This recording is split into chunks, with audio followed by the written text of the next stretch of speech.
Putusan memutuskan menerima permohonan untuk seluruhnya.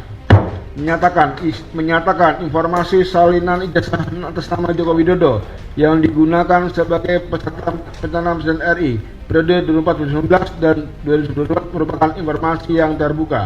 Memerintahkan kepada termohon untuk memberikan informasi paragraf 62 kepada pemohon setelah putusan ini berkekuatan hukum tetap.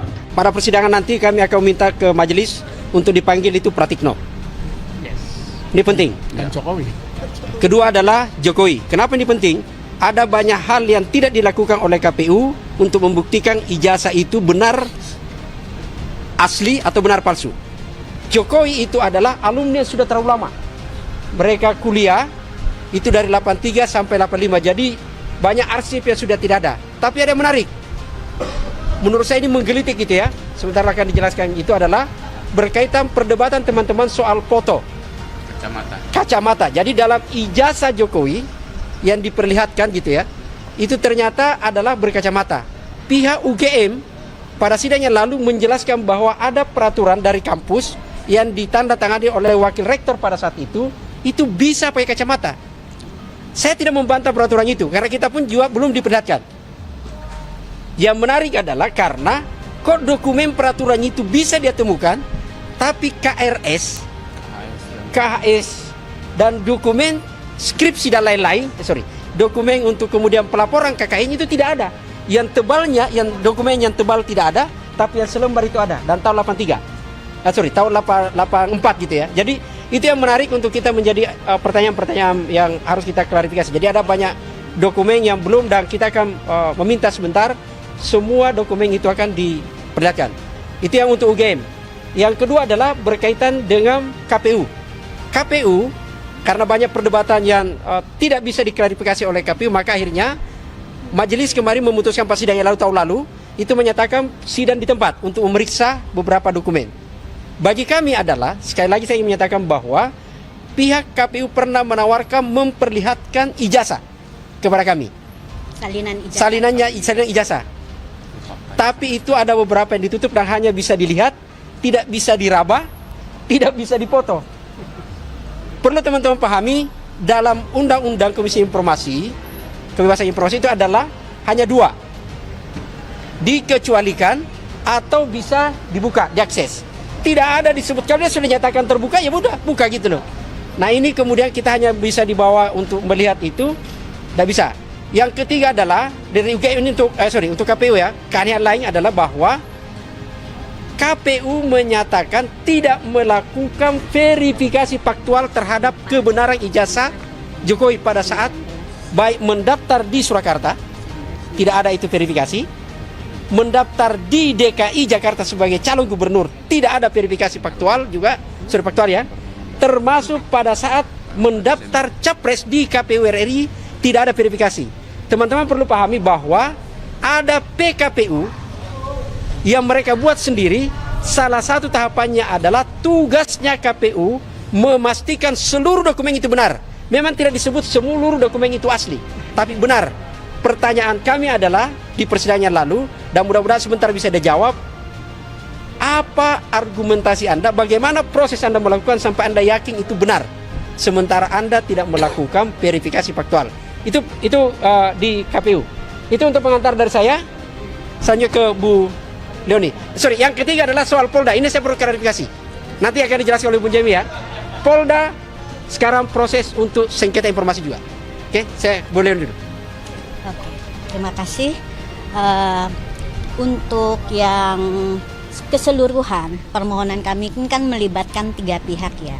Pertama UGM, yang kedua KPU, 3 KPU, KPU RI, KPU DKI, KPU Surakarta. Kenapa begitu? Karena ijazah itu pernah digunakan pada ketiga KPU. Kalau tidak pernah digunakan pada ketiga KPU, kami mungkin tidak berhak meminta informasi publik ke UGM. Itu pertama. Lalu yang ke Polda, kenapa kami ini sekedar mengulang lagi, kenapa kami meminta ke Polda?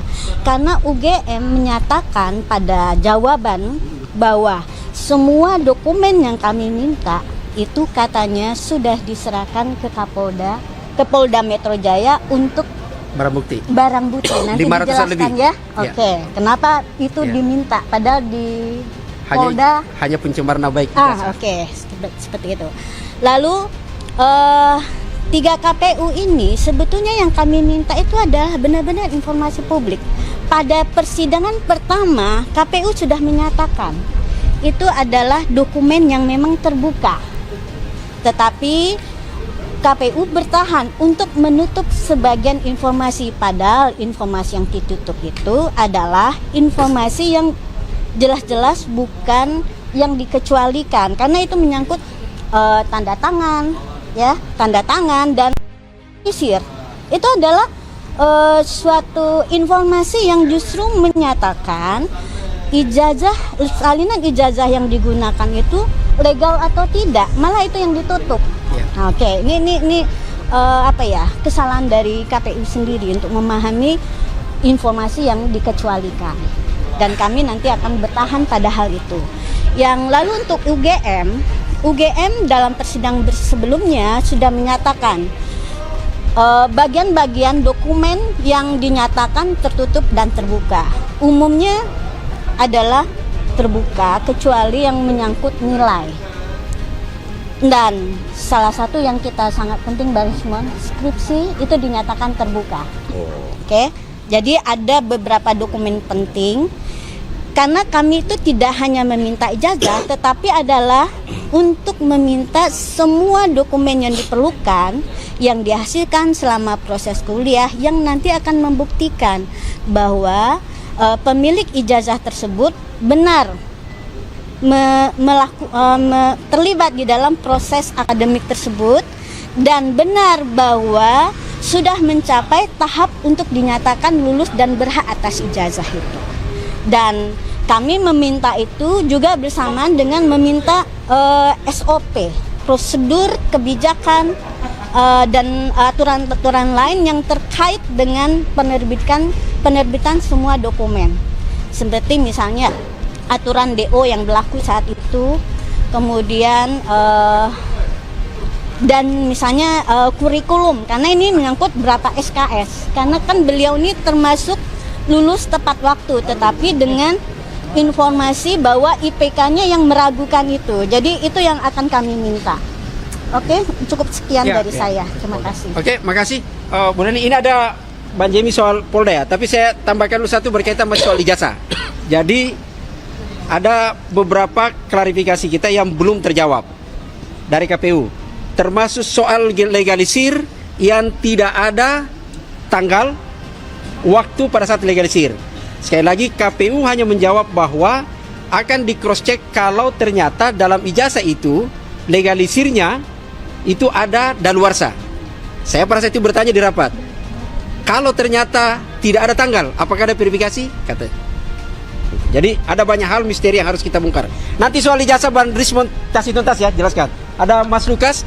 Sebelum ke Mas Lukas, ke Bang Jemi dulu soal ini klarifikasi kita. Bukan klarifikasi, penjelasan gugatan kita yang ketiga ke Polda. Oke, makasih untuk saya mengklarifikasi bahwa saat ini di publik mengatakan bahwa seakan-akan permohonan kami untuk Polda sudah ditolak, padahal kami sudah jelas memasukin kembali permohonannya, dan itu pun kemarin waktu diputuskan salah ditolak bukan karena kesalahan kami, karena kesalahan informasi yang ada di antara Polda dan Mabes dengan Polda itu sangat birokrasi yang tidak jelas, sehingga kami sudah mengajukan kembali permohonannya, dan kami dapat informasi sampai saat ini belum ada tanggapan sama sekali. Kembali tidak ada respon lagi. Tidak ada respon. Jadi saya mau klarifikasi bahwa bukan kami ditolak, tapi kami sudah mengajukan, tinggal menunggu sidang selanjutnya. Terima kasih. Ke Mas Lukas dulu. Oke. Ya, masuk. Oke. Ya, ini saya kira satu kelanjutan ya. Kalau kita sudah sidang 3 kali sidang. 3 kali sidang itu kalau ibarat konser musik baru pembuka. Nah, kita sudah mulai sekarang per bulan Januari ini pertunjukan utama. Jadi kita hari ini akan mendiskusikan, mempersoalkan apakah sidang pengecualian itu Konsekuensi yang sudah dilakukan oleh KPI itu akan kita uji di sini. Apakah UGM yang tidak mematuhi proses sidang konsekuensi yang hanya menjadi sidang konspirasi itu akan terbuka semua ini di sini nanti. Kemudian juga yang penting tadi sudah ini yang ditekankan ya, betapa tidak ada niat baik ya dari Kapolda Metro Jaya. Dulu mereka beralasan karena inkoordinasi kita terselip di antara belantara labirin birokrasi di kepolisian. Nah, kita buktikan kita sudah mengajukan gugatan lagi dan belum ada respon. Nah, yang terakhir dari saya adalah sidang-sidang selanjutnya itu adalah substansi persoalan. Kita juga nanti sidang berikutnya ya akan ada kesaksian ahli. Dan disitulah diskusi tentang apakah dokumen-dokumen yang kita persoalkan itu ada atau tidak baru akan kita ketahui.